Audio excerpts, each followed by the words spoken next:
Cher jury, bonjour. Alors pour cette lettre de motivation, il m'a semblé intéressant de proposer un format alternatif qui me semblait davantage convenir à la nature du poste proposé. Alors je commencerai par présenter brièvement mon parcours avant d'apporter quelques précisions sur le projet pédagogique pour ce module tel que je l'envisage pour l'année 2026.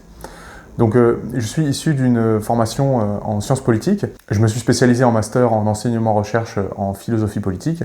Au sortir de mes études, j'ai travaillé pendant environ 2 ans et demi sur des postes de commercial dans le secteur privé. Mais je ressentais vraiment cette vocation de mettre la vie intellectuelle et la transmission au cœur de mon activité professionnelle. Et c'est pourquoi, de fil en aiguille, j'ai été amené à candidater à l'Éducation nationale, où j'ai commencé à exercer en tant que professeur contractuel de lettres, donc au niveau lycée. Et dès l'année suivante, j'ai eu l'opportunité d'enseigner comme professeur de culture générale et d'expression et communication avec un service au lycée de la Martinière-du-Cher qui était composé presque exclusivement d'élèves de BTS à l'exception d'une classe de première générale.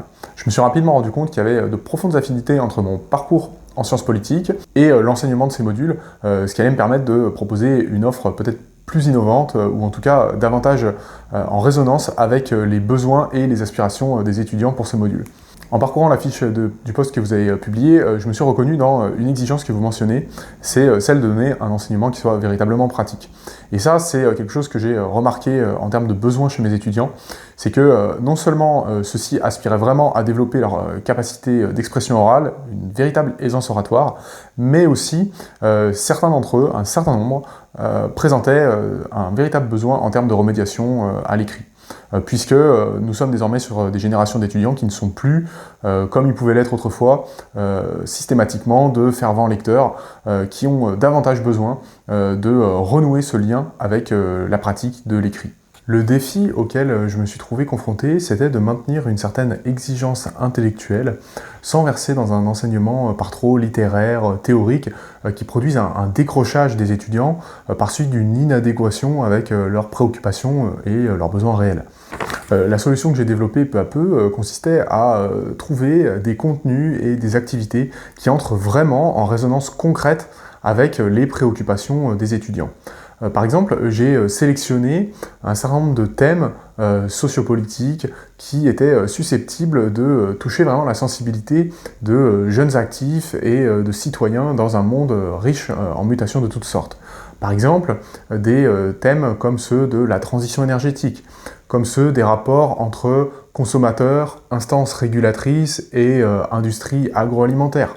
Des thèmes comme ceux de l'économie de l'attention, ou encore des débats éthiques comme la fin de vie, ou encore le port de l'uniforme à l'école.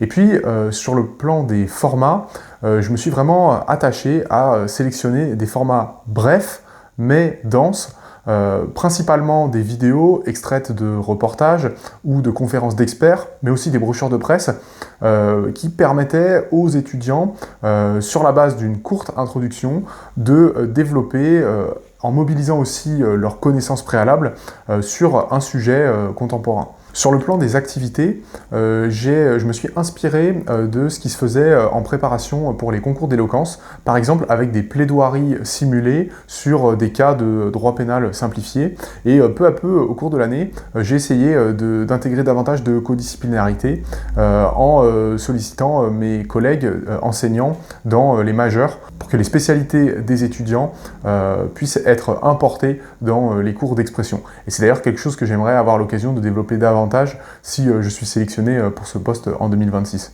Enfin, j'ai dédié environ un tiers de mon temps d'enseignement à la remédiation de l'écrit et ça c'est quelque chose qui m'a aussi permis de pratiquer la différenciation dans la mesure où j'avais une partie de mes élèves qui avaient vraiment besoin de soutien et de reconnecter avec la forme de l'expression écrite, tandis que d'autres, visiblement des lecteurs plus aguerris, étaient déjà dans une forme d'aisance écrite et avaient davantage besoin d'un contenu, je dirais, déjà plus avancées pour leur permettre de progresser dans leur expression argumentative et la structure de leur pensée dans un raisonnement écrit.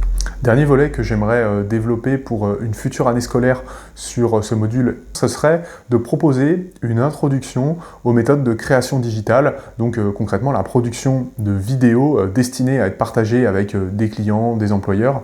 Et ça me semble être vraiment un atout de choix que de maîtriser aujourd'hui ces techniques de production pour de futurs jeunes actifs sur le marché de l'emploi. Si mon profil et la conception que je me fais de cet enseignement vous intéressent, eh bien je serais ravi de développer plus amplement ma vision sur le projet pédagogique à venir pour cette année 2026. En attendant, je reste à votre entière disposition, au plaisir d'échanger plus longuement avec vous au cours d'un entretien.